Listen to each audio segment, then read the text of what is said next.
Hello student, जय हिंद। मैं सतीश गुप्ता, राजतिलक IAS academy में आपका स्वागत है। और इस समय हमारा चल रहा है एमपीपीएससी टारगेट बैच 2026, जो प्री और मेंस दोनों के दृष्टिकोण से चल रहा है। तो ऑनलाइन क्लासेज में हमारा आज का टॉपिक है एमपीपीएससी मेंस 2026 का तीसरे पेपर के अंतर्गत, यानी कि थर्ड पेपर के अंतर्गत पार्ट बी के अंतर्गत साइंस। और साइंस के विभिन्न लेक्चर्स में हम चर्चा कर चुके हैं। तो आज का जो टॉपिक है वो है अयोगिक क्रिया से संबंधित एक क्रिया, जिसको कहा जाता है षटकर्म। तो षटकर्म के बारे में आज चर्चा करेंगे। लेकिन उससे पहले, चूंकि दीपोत्सव, दीपों का त्योहार, हमारा भारतीय हिंदू संस्कृति का त्योहार आज से प्रारंभ है। और आज है धनतेरस। तो आज धनतेरस के दिन हम धन्वंतरी और कुबेर भगवान की पूजा करते हैं। तो धन्वंतरी जो आरोग्यता के प्रतीक है, यानी कि निरोगी काया के लिए हम अपने स्वस्थ जीवन जीने के लिए उनकी आराधना करते हैं। और कुबेर, जिनको धन का भंडारक कहा जाता है, तो उनकी आराधना करते हैं कि घर परिवार में सुख शांति समृद्धि और धन संपदा बनी रहे।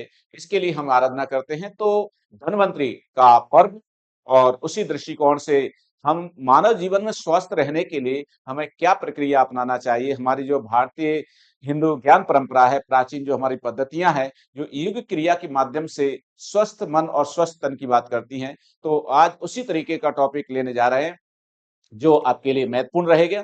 न केवल आपको परीक्षा के दृष्टिकोण से ये महत्वपूर्ण है, क्योंकि परीक्षा के सिलेबस में तो जुड़ा हुआ है, साथ ही आपके जीवन में उतारने के लिए भी महत्वपूर्ण है। तो हर किसी के लिए, हर भारतीय के लिए, हर नागरिक के लिए ये महत्वपूर्ण टॉपिक है। तो इसको समझने की कोशिश करते हैं।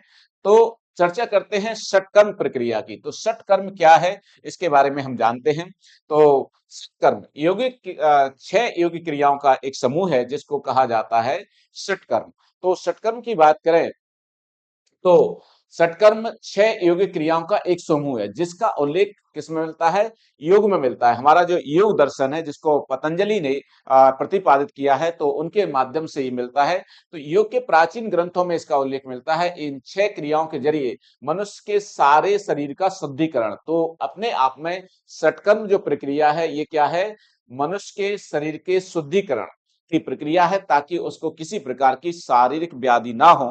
तो उसको लेकर के 6 क्रियाओं का, यौगिक क्रियाओं का एक समूह है, जिसको कहा जाता है षटकर्म। तो इसके माध्यम से मानव में के जीवन में, मानव में स्वास्थ्य, मानव के स्वास्थ्य में सुधार आएगा। तो इसके अंतर्गत षटकर्म के प्रकार कौन-कौन से हैं? 6। तो धौती, वस्ती, नेति, नौली, त्राटक एवं कपालभाति। ठीक है? ये प्रक्रियाएं कहलाती हैं कपालभाति। ठीक है? तो कहने का मतलब ये कि आपसे ऐसा भी क्वेश्चन आ सकता है कि षटकर्म क्या है? तो आपको ध्यान रखना है कि हमारी भारतीय प्राचीन ज्ञान परंपरा के अंतर्गत योग क्रियाओं की 6 योग क्रियाओं का जो समूह है, उसको षटकर्म कहा जाता है, जो मानव के शारीरिक स्वास्थ्य के दृष्टिकोण से काफी महत्वपूर्ण है। और ये शरीर का शुद्धिकरण करती हैं, यानी कि ये बॉडी प्यूरिफिकेशन करती हैं। तो पहली क्रिया को समझते हैं। पहली क्रिया को कहा जाता है धौती।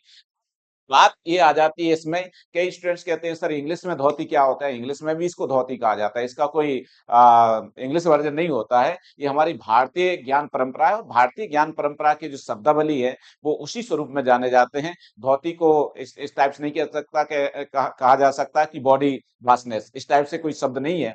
ठीक है? तो धोती का शब्द धोती ही आएगा। और फिर सबसे बड़ी बात, अंग्रेजी हमसे क्या मुकाबला करेगी? उसके 26 शब्द है, हमारे 52 शब्द है। तो हमारे जो ऋषि संत महात्माओं ने, मुनियों ने जिस तरीके की शब्दावली दी है, ये अपने आप में विशिष्ट है। और विशिष्ट इसलिए है क्योंकि उसका तात्पर्य भी उसी तरीके से निकलता है। ठीक है? तो जो शब्द दिए गए हैं, वो शब्द कुछ इसी तरीके से रहते हैं। मतलब ऐसा नहीं बनाया जा सकता, जैसे मान के चलिए मैं अपना एक वाकया बता रहा हूँ। एक बार एक संस्थान में पढ़ते थे, तो उसका एक लड़के का नाम था सूर्य प्रकाश निगम। ठीक है? तो इंग्लिश में पढ़ाने वाले सर थे, वो कहने लगे, बोले सूर्य प्रकाश निगम, आप हिंदी में नाम बोलते हैं, क्यों ना आपका इंग्लिश में नाम, आप अपना नाम सनलाइट कारपोरेशन रख लीजिए। ठीक है? तो कहने का तात्पर्य ये कि हर चीज का इंग्लिश वर्जन नहीं होता है। कुछ हमारे भारतीय ज्ञान परंपरा के शब्द हैं, जो हिंदी में ही होते हैं। ठीक है? तो इंग्लिश वालों को ये थोड़ी समस्या हो सकती है कि हिंदी के शब्द रटना पड़ते हैं, क्योंकि वो अपने आप को, क्योंकि कारण ये है कि अंग्रेज तो चले गए, लेकिन हमारे साथ एक समस्या छोड़ गए, एक अंग्रेजी के नाम की एक साइकोलॉजिकल चिप डाल गए। तो हर कोई सोचता है कि अंग्रेजी की में स्पेशल शब्द मिल जाए, तो इसमें कोई अंग्रेजी शब्द नहीं है। धोती को धोती ही कहा जाता है अंग्रेजी में, क्योंकि ये हमारी यौगिक क्रिया है और यौगिक क्रिया ये भारतीय हमारी जो आयुर्वेदिक पद्धति है, भारतीय जो यौगिक जो योग दर्शन है, उससे लिया गया ये शब्द है। तो धौती ये क्या प्रक्रिया है? तो धौती यह पाचन तंत्र की सफाई की प्रक्रिया है। ठीक है? हाँ, यहाँ ये शब्द इस्तेमाल कर सकते हैं कि यह क्या है? ये डाइजेस्टिव सिस्टम की क्लीनिंग सिस्टम है। ठीक है? क्लीनिंग प्रोसेस है। डाइजेस्टिव सिस्टम की क्या है? क्लीनिंग प्रोसेस है। तो पाचन तंत्र की सफाई प्रक्रिया है। इसमें होता क्या है? इसको किस तरीके से किया जाता है? तो इसमें गले के साथ अन्न प्रणाली, ठीक है? मुंह, पेट, आंतों और मलाशय को शुद्ध करने में काम किया जाता है। ठीक है? तो देखिए, आपको पता होगा इंग्लिश में डाइजेस्टिव सिस्टम के कुछ पार्ट हैं। जैसे स्टार्टिंग में माउथ, उसके बाद बक्कल कैविटी, उसके बाद इसोफेगस, फिर स्टोमक, फिर स्मॉल इंटेस्टाइन और फिर लार्ज इंटेस्टाइन और बाद में रेक्टम। इसके साथ जुड़े हुए जो सिस्टम रहते हैं, जैसे लिवर जुड़ा रहता है बाइल डक्ट के माध्यम से, इसी तरीके से पैंक्रियास जुड़ा रहता है पैंक्रियाटिक डक्ट के माध्यम से। तो ये रहता है। तो ये जो बात आ रही है कि गले के साथ प्रणाली, ठीक है? अन्न प्रणाली यानी कि बक्कल कैविटी, ठीक है? मुंह, पेट यानी कि आमाशय, आंत इसमें दोनों ही आ जाती है, छोटी आंत और बड़ी आंत, इसके साथ मलाशय को शुद्ध करने का काम करती है। कैसे शुद्ध किया जाता है? तो शुद्ध करने की जो प्रक्रिया है, वो उसके 11 प्रकार हैं, जिनमें से 2 प्रमुख हैं। कौन-कौन से हैं? ठीक है? आंत को साफ करने की टोटल 11 प्रक्रियाएँ अपनाई जाती हैं, इनमें से 2 प्रमुख हैं। एक है बामन धोती, दूसरी है वस्त्र धोती। ठीक है? बामन धोती क्या होती है? बामन धोती की बात करें, तो इसमें क्या किया जाता है? इसमें बामन, बामन जो शब्द आ रहा है इसको बमन धोती भी कहा जाता है। बमन धोती मतलब इनकी वॉमिटिंग करवाना, वॉमिटिंग यानी कि उल्टी करवाना। ये उल्टी कैसे करवाई जाती है? तो उसकी प्रक्रिया इसमें है। इससे क्या होता है, फायदा क्या होता है? इससे एसिडिटी, जैसे मान के चलिए किसी को एसिडिटी ज्यादा बढ़ गई या किसी को कफ की समस्या है, तो उसको छुटकारा पाने की ये प्रक्रिया होती है। तो बमन धोती में क्या किया जाता है? बमन धोती में 2 लीटर गर्म पानी को नींबू और सेंधा नमक मिला करके पानी पीने के बाद खड़े होकर के दाएं हाथ की तर्जनी और मध्यमा अंगुली को गले में डाल करके पेट से पानी बाहर निकाला जाता है। इस प्रक्रिया को कुंजल क्रिया भी कहा जाता है। हमारी यौगिक पद्धति में इसको एक और नाम दिया जाता है कुंजल क्रिया। ठीक है? मान के चलिए यही क्वेश्चन उन्होंने 2 मार्कर में पूछ लिया कि कुंजल क्रिया, ठीक है? तो स्टूडेंट कहता है पता नहीं ये क्या भला पूछ ली। कारण ये है कि हम आज के समय में अपनी जो हमारी भारतीय चिकित्सा पद्धति है, हमारी भारतीय ज्ञान पद्धति है, उसको छोड़ करके एक अंधानुकरण में चल रहे हैं, जिसका नाम है वेस्टर्न कल्चर, जिसका नाम है अंग्रेजियत।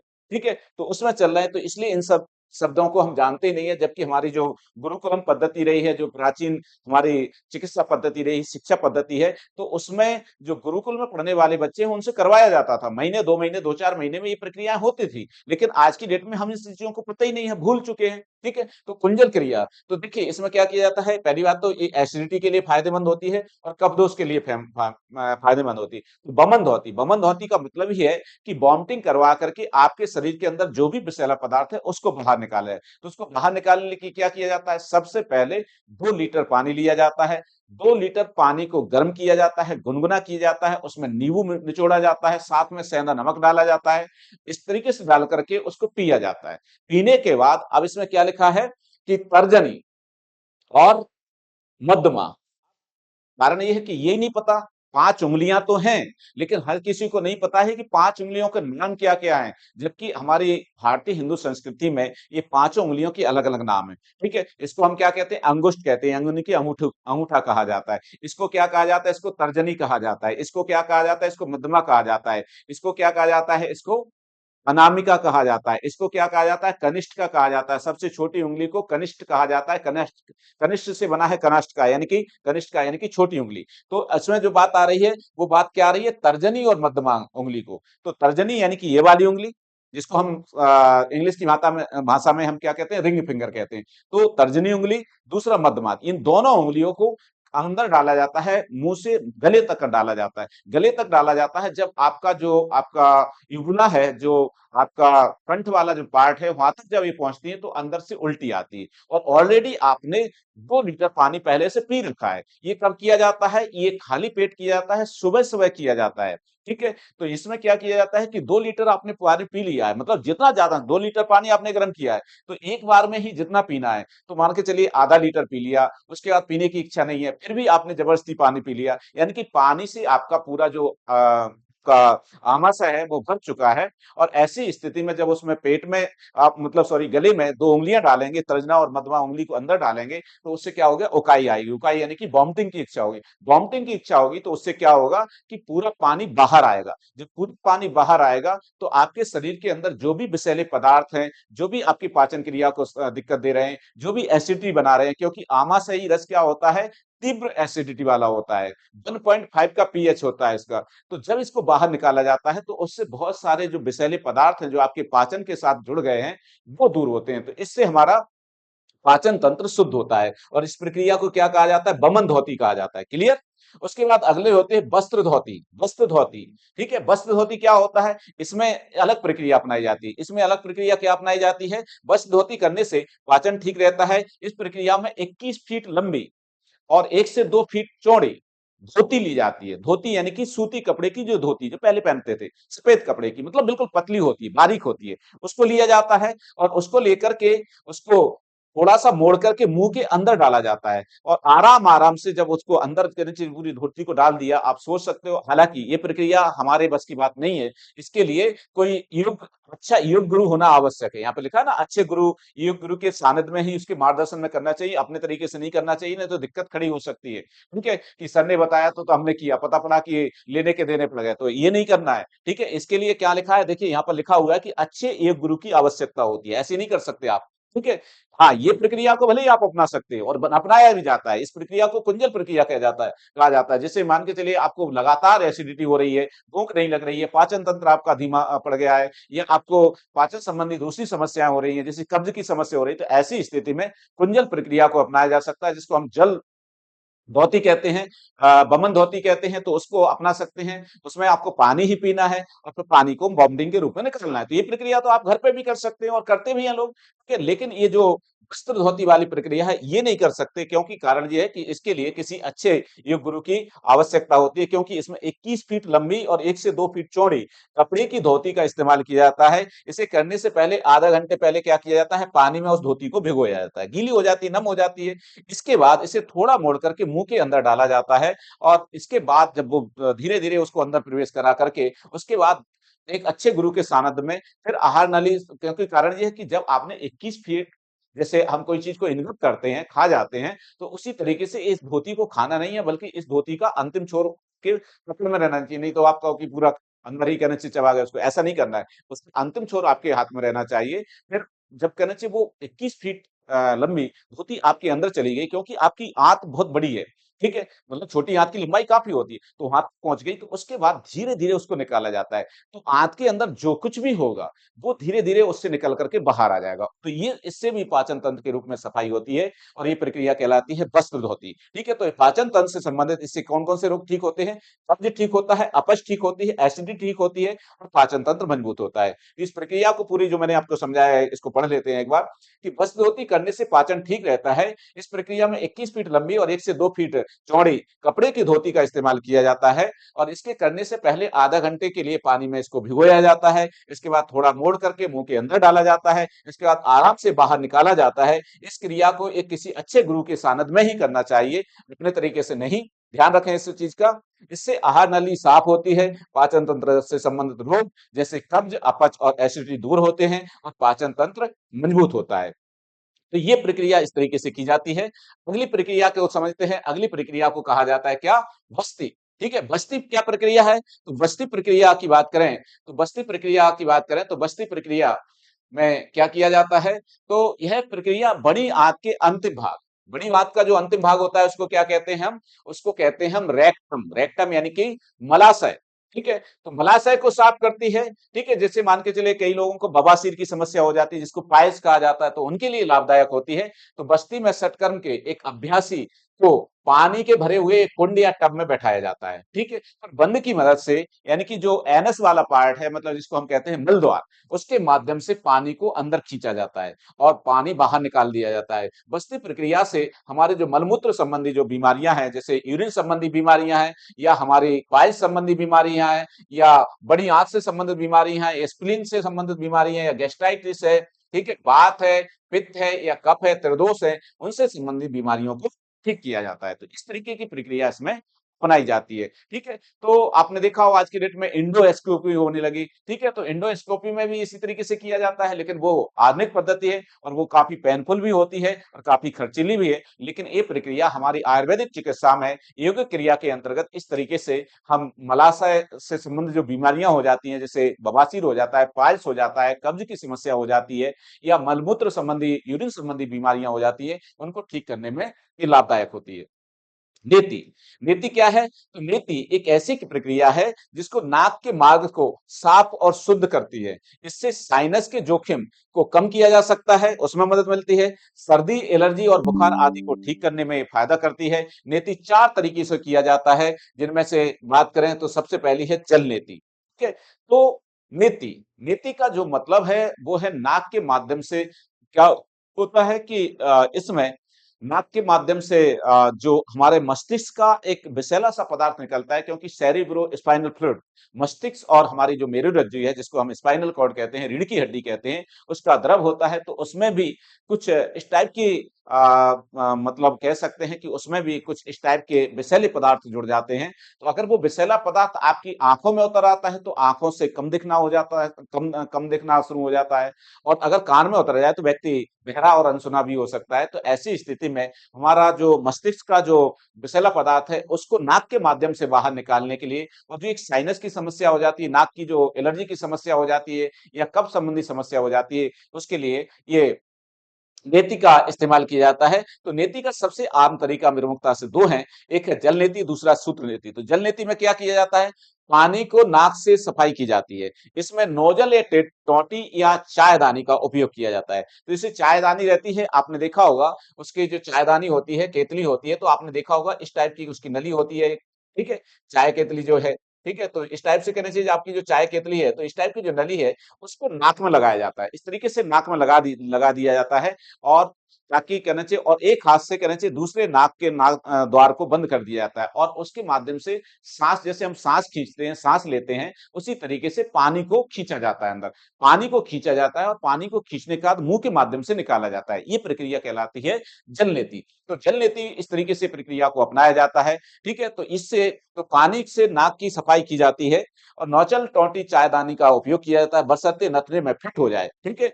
ठीक है, मतलब इस तरीके से होना चाहिए कि नखने में फिट हो जाए, कि पता पड़ा एयर ले रहे हैं, तो आपने पता होगा कि जैसे हम डीजल इंजन चलाते हैं, विद्युत मोटर चलाते हैं जो सिंचाई पानी वाला, वो भी कभी एयर ले जाता है तो पानी नहीं चढ़ता, ठीक है। तो इसी तरीके से एयर नहीं जा पाए, इधर से आपने नाक बंद कर दिया, इधर चायदानी की टोटी लगा ली या नल की टोटी लगा दी, और उसके माध्यम से पानी खींच रहे हैं, वो अंदर जाएगा। और जब वो अंदर जाएगा तो क्या होगा कि अंदर का विषैला पदार्थ बाहर निकला। गहरी सांस के साथ गुनगुने हुए पानी को गुनगुना करना है। ऐसा नहीं पता पड़ा कि ठंडा पानी आप फ्रिज का पानी उठाकर कर लिए, तब तो फिर हो गया, फिर तो आपको सर्दी जुकाम और होना है। ऐसा नहीं करना है। क्या करना है? पहले गुनगुना पानी करें। गुनगुना पानी क्यों करें? क्योंकि कारण ये है कि हमारी बॉडी का जो टेम्परेचर होता है वो होता है 37 डिग्री सेंटीग्रेड। तो उस लेवल का आपको गर्म करना पड़ेगा, ठीक है। मतलब एक हल्का सा गुनगुना होना चाहिए, नहीं तो पता पड़ा है कि आप कहना चाहिए ठंडा पानी कहना चाहिए, या ज्यादा गर्म में भी दिक्कत और ज्यादा ठंडे में भी दिक्कत, ठीक है। तो गुनगुना पानी के साथ इसका इस्तेमाल किया जाता है, ठीक है। तो पानी को नथनी के अंदर प्रवेश करा करके मुंह के माध्यम से बाहर निकाला जाता है।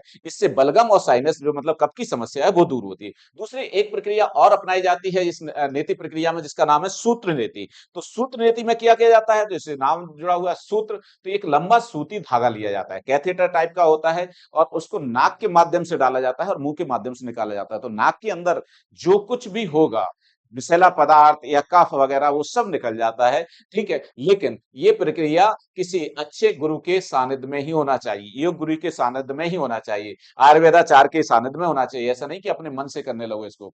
अगली प्रक्रिया है जिसका नाम है नौली, ठीक है। अगली प्रक्रिया क्या है? जिसका नाम है नौली। क्योंकि तो नौली क्या है इसको समझते हैं। तो नौली की बात करें तो नौली नौली एक ऐसी विधि है जिसमें पेट के अंगों को मालिश करके उन्हें मजबूत बनाती है। यह एक कठिन प्रक्रिया माना जाता है, जिसमें केवल धैर्य और दृढ़ता से ही सीखा जा सकता है। पेट और उसके आंतरिक भागों को शुद्धिकरण करने की के लिए आवश्यक प्रक्रिया है। यह स्वप्रसारित मालिश है, जिसमें आपको अपने हाथों को घुटने पर रख करके 45 डिग्री में खड़ा होना पड़ता है, और फिर पेट की मांसपेशियों को घुमाया जाता है, ठीक है। तो 45 डिग्री की बात की गई। अब जैसे मान के चलिए इस टाइप से बात करें इस टाइप से कहना चाहिए, जैसे ये है, ये स्थिति है, तो ये 90 डिग्री हो गई। तो इसमें क्या कहा जा रहा है 45, तो 45 यानी कि ऐसा, ठीक है? तो ऐसा कहना चाहिए उखड़ू टाइप का बैठ करके पैरों पर घुटनों पर हाथों को रख करके और फिर उसको जो हमारा पेट है, पेट की जो आते हैं जो मसल्स से मांसपेशियाँ उनको घुमाना पड़ता है। उससे कहना चाहिए पेट साफ होता है। तो इस तरह की प्रक्रिया जैसे आपने देखा होगा कई बार बाबा जो एक गुरु हैं आज के डेट में चर्चित हैं रामदेव बाबा, वो करते हैं कहना चाहिए आपने देखा उनके पूरे पेट की पूरी आंतें घूमती रहती हैं। ये वही प्रक्रिया है, ठीक है? तो इस प्रक्रिया को क्या कहा जाता है? नौली कहा जाता है, ठीक है? तो इस तरीके से इससे क्या होता है? इसके नियमित अभ्यास से गठिया रोग, जो जोड़ों का दर्द होता है वो कम होता है, भूख की जो समस्या है, भूख अनियमितता है या अपच जैसी स्थिति है, वो ठीक किया जाता है। अगली प्रक्रिया है, 5वीं प्रक्रिया है हमारी जिसका नाम है त्राटक। त्राटक त्राटक आंखों की सफाई, आंखों को आपकी दृष्टि को मजबूत करता है, आपकी एकाग्रता को बढ़ाता है। इससे रिलेटेड है प्रक्रिया जिसका नाम है त्राटक, ठीक है? तो त्राटक में क्या किया जाता है? त्राटक में आप कोई दीपक ले सकते हैं। पहले तो घी के दीपक का ही इस्तेमाल करते हैं। आज की डेट में आधुनिकता आ गए तो लोग कहना चाहिए मोमबत्ती को रख करके कहना चाहिए उस पर त्राटक करते हैं। तो जो कोई प्रकाश का कोई दीप है, दिया है या मोमबत्ती है, उसको सामने रख कर के मतलब उसके लिए मतलब ऐसी जगह है जहाँ पर हवा ना चल रही हो। जब उसकी नेत्र ज्योति एकदम से मतलब जब उसकी ज्योति एकदम से स्थिर हो जाए, तो उसकी तरफ ध्यान केंद्रित किया जाता है। मतलब सामने रखा है तो उसको ध्यान केंद्रित किया जाता है। उस ध्यान केंद्रित करने से क्या होता है हमारी एकाग्रता बढ़ती है, ध्यान बढ़ता है, ठीक है? त्राटक क्रिया को दीपक या मोमबत्ती की लौ पर ध्यान केंद्रित किया जाता है जिसके कारण हमारी आँखों की सफाई होती है, एकाग्रता बढ़ती है। आँखों में जो मांसपेशियाँ जो उससे कैपिलरी जुड़ी हैं, उसका रक्त परिसंचरण का गति तीव्र होती है और आँखें उससे स्वस्थ होती हैं, उनकी जो विसंगतियाँ हैं वो दूर होती हैं और व्यक्ति की नज़र लंबे समय तक बनी रहती है। तो त्राटक के अभ्यास से हमारी आँखों की मांसपेशियाँ मजबूत होती हैं, जिससे हमारी आँखों के रोग ठीक हो जाते हैं, साथ ही हमारा तंत्र का तंत्र भी संतुलित हो जाता है। इसके अलावा त्राटक से हमारे शारीरिक, मानसिक और आध्यात्मिक लाभ भी होते हैं। ठीक है? अगली प्रक्रिया है जिसको कहा जाता है कपालभाति। कपालभाति, तो कपालभाति क्या है? तो कपालभाति मस्तिष्क का अग्रभाग, मस्तिष्क का अग्रभाग है। आपने देखा हो हमारे दिमाग में बहुत सारे थॉट्स चलते रहते हैं, बहुत सारे विचार चलते रहते हैं, मन अशांत रहता है, कई बार उसकी वजह से नींद नहीं आती है। तो ऐसी स्थिति में कपालभाति बहुत और कई लोगों को माइग्रेन की समस्या हो जाती है, सिर दर्द की समस्या हो जाती है। तो मस्तिष्क संबंधी बीमारियों को दूर करने के सबसे अच्छा उपाय हमारे योगिक प्रक्रिया में जिसका नाम है कपालभाति। तो कपालभाति में मस्तिष्क के अग्रभाग अग्रभाग क्योंकि सबसे ज्यादा हमारा जो ये विचार शैली चलती है, किसमें चलती है? सेरिब्रम में। तो उसको शुद्ध करने की एक श्वास तकनीक है। ठीक है? तो कपालभाति एक श्वास व्यायाम है, जिसमें सांस को बलपूर्वक पेट के माध्यम से खींचा जाता है। ठीक है? जिसमें आप देखेंगे कि आपने देखा होगा हम सांस को खींचा और कुछ समय तक हम उसको अंदर ही बनाए रखते हैं, मतलब रोकने की कोशिश करते हैं, ठीक है? तो पेट से बलपूर्वक सांस को खींचा जाता है, फिर कुछ समय बाद बाहर निकाला जाता है। इस प्रक्रिया को 10-20 बार करने से स्वतंत्र तंत्र मजबूत होता है, जबकि व्यक्ति कपालभाति क्रिया करता है, तो उसमें शरीर से जब व्यक्ति कपालभाति की प्रक्रिया को अपनी योगिक प्रक्रिया में या नियमित रूप से अपनाता है तो 80% जो दिमाग में की जो सेरिब्रम में विषैले पदार्थ हैं वो बाहर निकाल जाते हैं। इससे मस्तिष्क से जुड़ी बीमारियों से छुटकारा मिलते हैं, फेफड़ों की कार्य क्षमता भी बढ़ जाती है और रक्त का शुद्धिकरण भी होता है और याददाश्त भी बढ़ जाती है। तो ये षटक्रम प्रक्रिया है जिसके बारे में आपको ध्यान रखना है। तो इस तरीके का आपको ध्यान रखना है कि किस तरीके से हम अपने मानव जीवन को स्वस्थ बना सकते हैं, उसको शारीरिक रूप से मजबूत कर सकते हैं।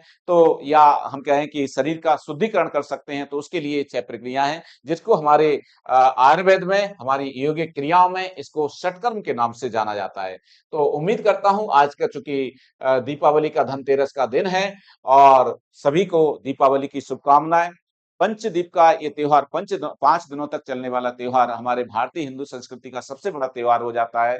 तो धनतेरस या भगवान धन्वंतरि की पूजा के साथ भाई दूज तक ये पर्व चलता है। तो सभी के लिए आपके परिवार को, आपको जो दीपावली है, दीपोत्सव उत्सव है, तो उसकी हार्दिक शुभकामनाएँ। और आज ये टॉपिक को लेक्चर के रूप में पढ़ाने का, आपको समझाने का एक विषय था, तो इसलिए था क्योंकि धनतेरस है, तो क्यों ना आज एक ऐसे टॉपिक पर चर्चा की जाए, जो आपको ना केवल पीएससी परीक्षा के मेंस सिलेबस में आपको लाभदायक रहेगा, बल्कि ये टॉपिक आपको मानव जीवन में उतारने में भी सहायक होगा, आपके शरीर को स्वस्थ बनाने में सहायक होगा, आपके शरीर के शुद्धिकरण के लिए सहायक होगा, ताकि आपके शरीर में किसी तरीके की बीमारी ना पनपे और आप स्वस्थ रहें, निरोग रहें। जैसा कि हमारी भारतीय संस्कृति में कहा जाता है कि सर्वे भवन्तु सुखिनः, सर्वे सन्तु निरामया, सर्वे भद्राणि पश्यन्तु, मा कस्यचित् भाग भवेत्। तो उसी अवधारणा के साथ हम वसुधैव कुटुम्बकम के साथ अपने दीपोत्सव महोत्सव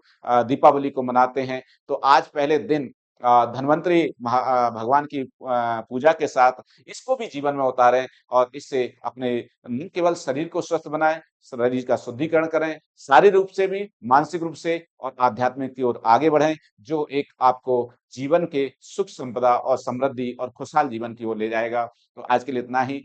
जय हिंद, जय भारत और फिर से पुनः आपको हैप्पी दिवाली।